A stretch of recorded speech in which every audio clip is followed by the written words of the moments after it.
Olá, graça e paz. Nós somos o canal Eu Quero Ler a Bíblia Hoje. Eu sou o pastor Elinaldo e nós vamos dar continuidade à leitura. Nós ainda estamos lendo o Evangelho de Marcos e hoje leremos o capítulo 8 na versão NVT, que é a nova versão transformadora. Então pegue aí a sua Bíblia, pegue aí o seu bloquinho de anotações e vamos juntos para mais essa leitura. Vamos juntos mais uma vez aprender algo novo com a palavra do Senhor, tá bom? E se você está me assistindo e ainda não é inscrito no nosso canal, eu peço que você se inscreva no nosso canal, para que possamos juntos atingir mais pessoas, para que possamos juntos chegar em mais lares com a palavra do Senhor de uma forma clara e criando o mais importante, que é familiaridade entre quem lê e a palavra do Senhor, entre quem medita e a palavra de Deus, tá bom? E também dê um like para que o YouTube entenda que esse conteúdo é relevante. Ative o sininho de notificações para que você não perca nenhum de nossos vídeos e compartilhe esse vídeo com alguém. Alguém precisa ouvir a palavra de Deus e você pode ser essa ponte entre essa pessoa e a palavra do Senhor, tá bom? Então, hoje eu vou começar aqui mais uma vez com uma oração para que o Espírito Santo nos mostre realmente algo novo nesse texto. Pai, hoje aqui eu te agradeço pela tua presença, pelo teu amor. Te agradeço, Pai, porque o Senhor nos concedeu mais uma vez o fôlego de vida. E que hoje, Pai, nesse dia nós possamos aprender algo novo com a tua palavra. Nos ensine, Espírito Santo. A tua palavra nos diz que o Senhor pode nos ensinar. O Senhor pode não fazer com que nós não sejamos enganados em nenhum momento. Então, mostre-nos, Senhor, toda a verdade que contém aqui nesse capítulo, em nome de Jesus. Amém. Amém? Então, pega a sua Bíblia aí, já estou com a minha aqui, e vamos juntos para mais essa leitura. Marcos, capítulo 8, na versão NVT, diz assim: Naqueles dias, outra grande multidão se reuniu, e mais uma vez o povo ficou sem comida. Jesus chamou os discípulos e disse: Tenho compaixão dessa gente.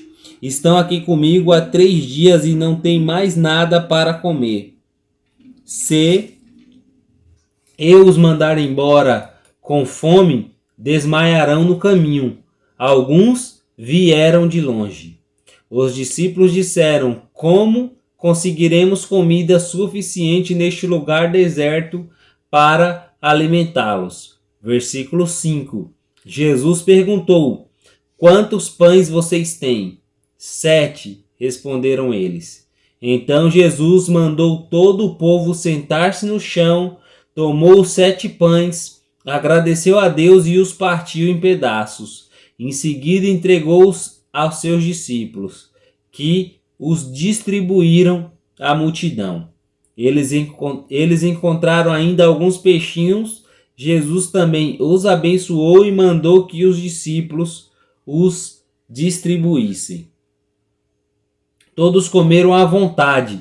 Depois os discípulos recolheram 7 cestos grandes com as sobras. Naquele dia havia cerca de 4.000 homens na multidão. Após comerem, Jesus os mandou para casa. Versículo 10. Em seguida entrou com seus discípulos num barco e atravessou para a região de Dalmanuta. Alguns fariseus vieram ao encontro de Jesus e começaram a discutir com ele, para pô-lo à prova. Exigiram que ele lhes mostrasse um sinal do céu. Ao ouvir isso, Jesus suspirou profundamente e disse: Porque esse povo insiste em me pedir um sinal? Eu lhes digo a verdade. Não darei sinal algum aos homens desta geração. Então ele os deixou, entrou de volta no barco e atravessou para o outro lado do mar. Os discípulos, porém, se esqueceram de levar comida. Tinha no barco apenas um pão. Versículo 15. Enquanto atravessavam o mar, Jesus os advertiu: Fiquem atentos, tenham cuidado com o fermento dos fariseus e de Herodes. Os discípulos começaram a discutir entre si, porque não tinham trazido pão. Ao saber que do que estavam falando, Jesus disse: Por que discutem sobre a falta de pão? Ainda não sabem ou não entenderam? Seu coração está endurecido, que não compreendem? Vocês têm olhos, mas não veem. Têm ouvidos, mas não ouvem. Não se lembram de nada. Quando reparti os 5 pães entre os 5.000, quantos cestos de sobras vocês recolheram? 12, responderam eles. E quando repartir os 7 pães entre os 4.000, quantos cestos grandes cheios de sobras vocês recolheram? 7, responderam. E vocês ainda não entendem? Perguntou. Quando chegaram a Betsaida, algumas pessoas trouxeram um cego a Jesus e lhe pediram que o tocasse. Ele tomou o cego pela mão e o levou para fora do povoado. Em seguida, cuspiu nos olhos do homem, pôs as mãos sobre ele e perguntou: Vê alguma coisa? Recuperando aos poucos a vista, o homem respondeu: Vejo pessoas, mas não as enxergo claramente, parecem árvores andando. Versículo 25. Jesus pôs as mãos sobre os olhos do homem mais uma vez e sua visão foi completamente restaurada. Ele passou a ver tudo com nitidez. Então Jesus se despediu dele e disse: Ao voltar para casa, não entre no povoado. Jesus e seus discípulos deixaram a Galiléia e foram para os povoados perto de Cesareia de Filipe. Enquanto caminhavam, Jesus lhes perguntou: Quem as pessoas dizem que eu sou? Eles responderam: Alguns dizem que o Senhor é João Batista, outros que é Elias ou um dos profetas. E vocês? Perguntou ele. Quem vocês dizem que eu sou? Pedro respondeu: O Senhor é o Cristo. Mas Jesus os advertiu de que não falassem a ninguém a seu respeito. Então começou a ensinar que era necessário que o Filho do Homem sofresse muitas coisas e fosse rejeitado pelos líderes do povo, pelos principais sacerdotes e pelos mestres da lei. Seria morto, mas 3 dias depois ressuscitaria. Enquanto falava abertamente sobre isso com os discípulos, Pedro o chamou de lado e o repreendeu por dizer tais coisas. Jesus se virou, olhou para seus discípulos e repreendeu Pedro. Afaste-se de mim, Satanás, disse ele. Você considera as coisas apenas do ponto de vista humano e não da perspectiva de Deus. Depois chamou a multidão e os discípulos e disse: Se alguém quer ser meu seguidor, negue a si mesmo, tome a sua cruz e siga-me. Versículo 35. Se tentar se apegar à sua vida, a perderá. Mas se abrir mão de sua vida por minha causa e por causa das boas novas, a salvará. Que vantagem há em ganhar o mundo inteiro, mas perder a vida? E o que daria o homem em troca de sua vida?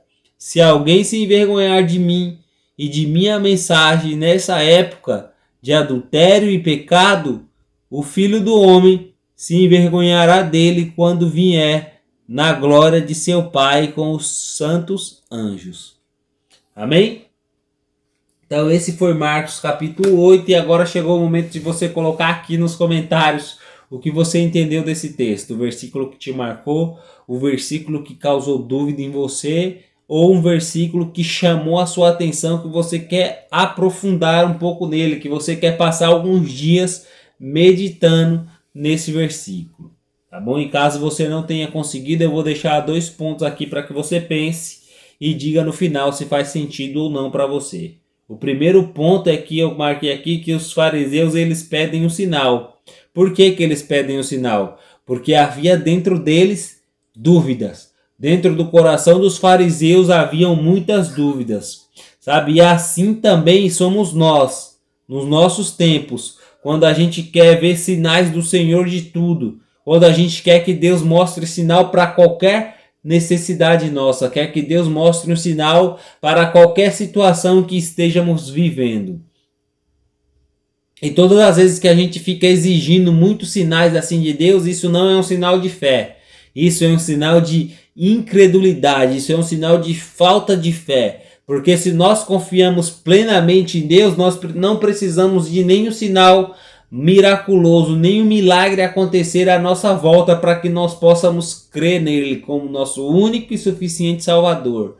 Tá, sabe? E se essa fé não está assim dentro de você e você todos os dias precisa de um sinal, você não pode mais pedir sinal. Você precisa pedir para que o Senhor te dê fé, te dê esperança, para que você continue a confiar. Sabe? Pedir sinal nem sempre é um bom caso, nem sempre é a melhor escolha ou opção. Existem momentos que é melhor a gente confiar. E essa confiança precisa ser uma confiança sincera e verdadeira.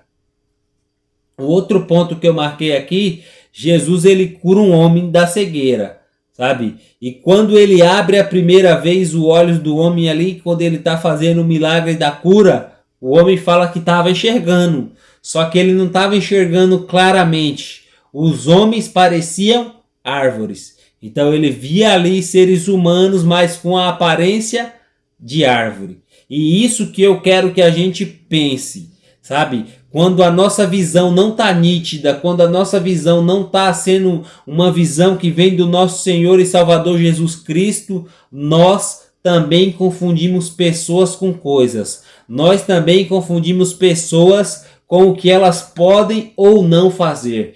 Nós também confundimos pessoas com o quão bom elas são em alguma atividade ou não.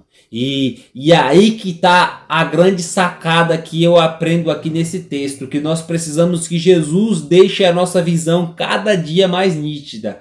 Por quê? Porque quando a nossa visão estiver assim, nós conseguiremos enxergar todos à nossa volta como filhos de Deus.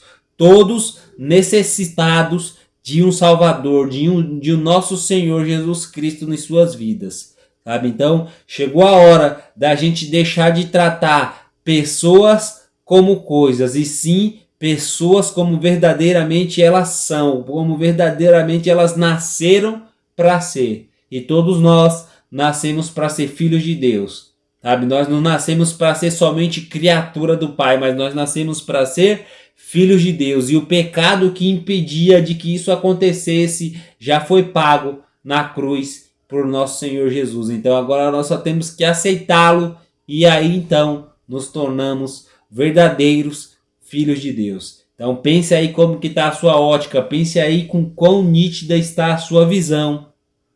Ou você tem visto pessoas como coisas. Tá bom? Se você estiver vendo, peça para que Jesus limpe, peça para que Jesus transforme, porque essa não é a visão que Ele quer que tenhamos de nenhuma pessoa aqui na Terra. Esses foram os pontos que eu pude absorver. Agora chegou o momento de você colocar aqui nos comentários se faz sentido ou não para você esses pontos, tá bom? E se você chegou até o final desse vídeo, fica com Deus, que o Senhor te abençoe grandemente. Nos encontramos no próximo vídeo e não se esqueça, eu quero ler a Bíblia hoje, não é amanhã, é hoje. Fica com Deus e até a próxima.